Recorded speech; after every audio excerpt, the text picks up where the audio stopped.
क्या कुछ कह रहे हैं मीडिया से बातचीत में, आइए सुनाते हैं। जिस बात को रखा था उस बात को हमारी पार्टी रख रही है। इसमें बेवजह विवाद करने की कोशिश सरकार कर रही है। तो मानसून सत्र का आज दूसरा दिन है। अब से कुछ ही देर में कार्यवाही की शुरुआत होगी और माना जा रहा है कि आज अनिश्चित फोटो खींच सकते हैं, नीचे थोड़ा सा वो चाहते हैं कि हमारी नाकामी वाला रहे और जो बदहाली है स्कूलों में व्यवस्था, इतने बच्चों की मौत हो चुकी है और स्थिति बहुत गंभीर है। बजाय उसको कदम उठाकर सही करने के ये सरकार ऐसे आदेश जारी करी, फरमान जारी किया है, तुगलकी फरमान है और सरकार को वापस लेना पड़ेगा क्योंकि ये सही दिशा नहीं है हमारे लोकतंत्र के लिए। ये आप ना स्कूल में जा सकते बिना परमिशन के, ना फोटो खींच सकते। तो लोग खबर दबाना और लोकतंत्र और जो आजादी है उसको नष्ट करना चाहती है। बीजेपी आरोप लगा रही है। तो आपने सुना, सचिन पायलट तुगलकी फरमान बता रही थी। स्कूल्स में मीडिया को जाने से रोकने को लेकर भी सचिन पायलट ने सरकार पर आरोप लगाया है और तमाम विधायकों का, नेताओं का पहुंचना शुरू हो चुका है विधानसभा। अब से कुछ ही देर का इंतजार करना होगा। 11 बजे सदन की कार्यवाही शुरू होगी। तो राजस्थान विधानसभा के मानसून सत्र का दूसरा दिन है। कांग्रेस का प्रदर्शन दूसरे दिन भी जारी है। आर पार की ये लड़ाई मानी जा रही है। हालांकि प्रश्नकाल के साथ कार्यवाही शुरू होगी।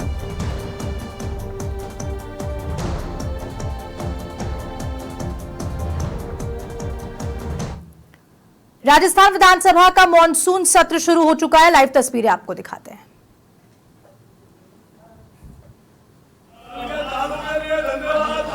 प्रश्नकाल विराजिए। प्रश्नकाल मेरा व्यवस्था का प्रश्न है, प्रश्नकाल बहुत महत्वपूर्ण प्रश्न है। होंगे प्रश्नकाल के बाद। आज तक के इतिहास में निवेदन कर रहा हूं, प्रश्नकाल के बाद आप मेरी बात सुन लीजिए, मेरी बात सुन लीजिए। प्रश्नकाल के बाद आपको अनुमति दूंगा। आप उस पर व्यवस्था जब देना चाहे, हमको आज इस गेट से आने दिया, कल उस गेट पे हमें रोका गया। जब से विधानसभा बनी है सब लोग उसी गेट से आए। माननीय अध्यक्ष जी, एक मिनट भी बोलेंगे। आप स्वयं जब सदस्य थे और गुलाब जी कटारिया महामहिम जो हैं वो नेता प्रतिपक्ष थे, आप भी प्रदर्शन करते हुए इसी गेट से आए थे। कभी आज तक नहीं रोका, लेकिन कल हमें रोका गया। इस चीज का हमें दुख है। और रोकने के बाद में यहां पे अनर्गल बातें की गई कि हम लोग आना नहीं चाहते थे।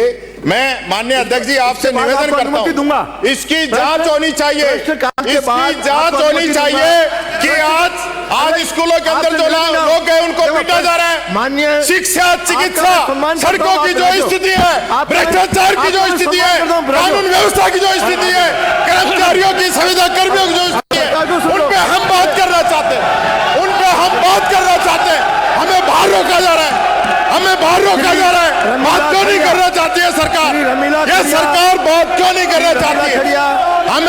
हमें जनता के मुद्दे उठाने हैं। हमें जनता के मुद्दों पे बात करनी है। हम जनता के मुद्दों पे बात करना चाहते हैं। या हमें रोका जा रहा है? जनता के मुद्दों पे चर्चा चाहिए। जनता के मुद्दों पे चर्चा होनी चाहिए। आप जवाब दीजिए। जनता के मुद्दों पे जवाब चाहिए हमको। जवाब दो। गेट में भी चढ़े हुए, जवाब दीजिए। आप गेट में चढ़ दो। कल आप लोग भी चाहिए। माननीय अध्यक्ष महोदय, हम राजस्थान की जनता के मुद्दों पे चर्चा करना चाहते हैं। पूरी राजस्थान की जनता त्रस्त है, पूरी पब्लिक त्रस्त है। स्कूलों में जो लोग जा रहे हैं उनको पीटा जा रहा है। हॉस्पिटल में जो लोग जा रहे हैं, सबसे आग्रह है कि अपनी सीटों में बैठो, अपनी सीटों में बैठो। अपनी सदन चलने दीजिए, जवाब मिलेगा। गुंडागर्दी का सदन नहीं है, ये गुंडागर्दी का सदन नहीं है। बात करनी तो सदन में आके रखिए। अध्यक्ष महोदय, आज विधायक आ रहे थे इसलिए आए हैं।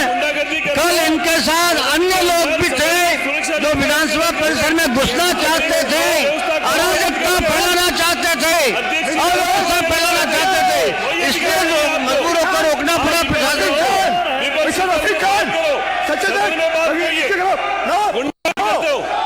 गुंडागर्दी करते हैं आकर के सदन में, सदन के बाहर भी गुंडागर्दी, सदन के अंदर भी गुंडागर्दी।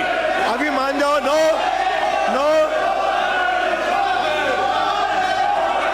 लोकतंत्र का हथियार है। गुंडागर्दी करते हैं आकर के सदन में। कांग्रेस, सदन में इस तरीके की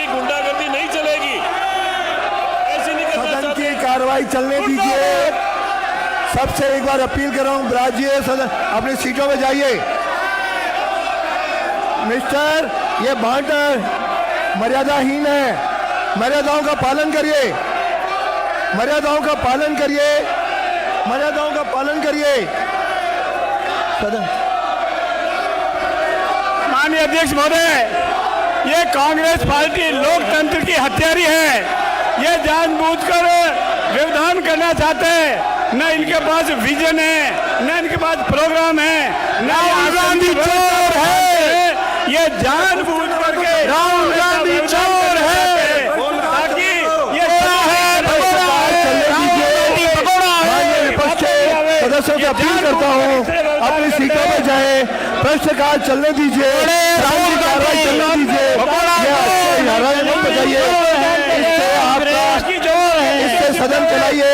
आपको जनता इसलिए चुनकर भेजी है, सदन के जनता की समस्या उठाओ, जवाब बताओ।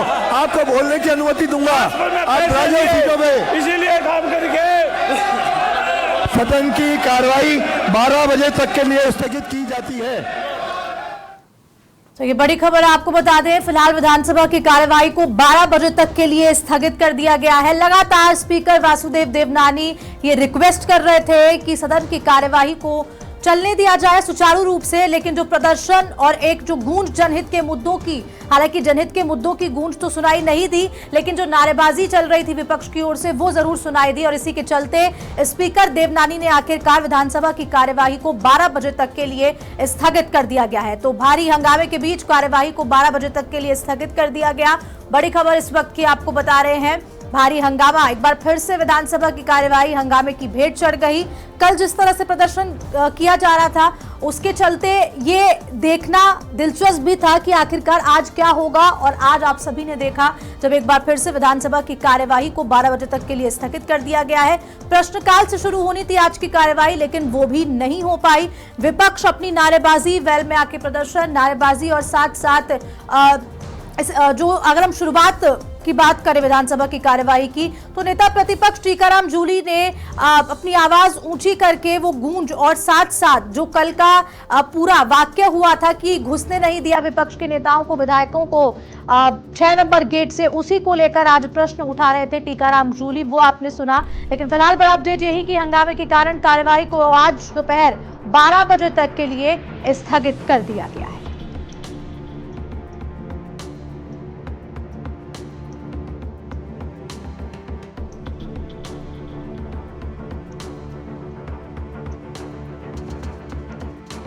और ज्यादा जानकारी के साथ मनोज जुड़ चुके हैं हमारे साथ फोन लाइन पे। मनोज, एक बार फिर से हंगामे की भेंट चढ़ी कार्यवाही और 12 बजे तक के लिए स्थगित। बिल्कुल जिस तरह से देखा जा रहा था कि विधानसभा सत्र में विपक्षी ओर से हंगामा खड़ा किया गया था, उसके बाद सदन में भी शोर शराबा देखने को मिला और यहाँ उसको देखते हुए विधानसभा की जो कार्यवाही फिलहाल स्थगित कर दी गई है। बिल्कुल, और देखिए 12 बजे कार्यवाही की एक बार फिर से शुरुआत होगी। क्या लगता है मनोज कि क्या विपक्ष ये आज जो सदन है वो चलने देगा? बिल्कुल, जिस तरह से पूरा हंगामा यहाँ पर देखने को मिला है, अब जो सदन में गैप दिया गया है, गैप देने के बाद पूरे सदन की जो कार्यवाही है वो विधिवत आगे बढ़ेगी और उसके बाद क्या रुख यहाँ पर रहता है खासकर की विपक्ष का, तो रुख के अनुसार तय किया जाएगा। ठीक है, शुक्रिया मनोज फिलहाल अपडेट के लिए आपका।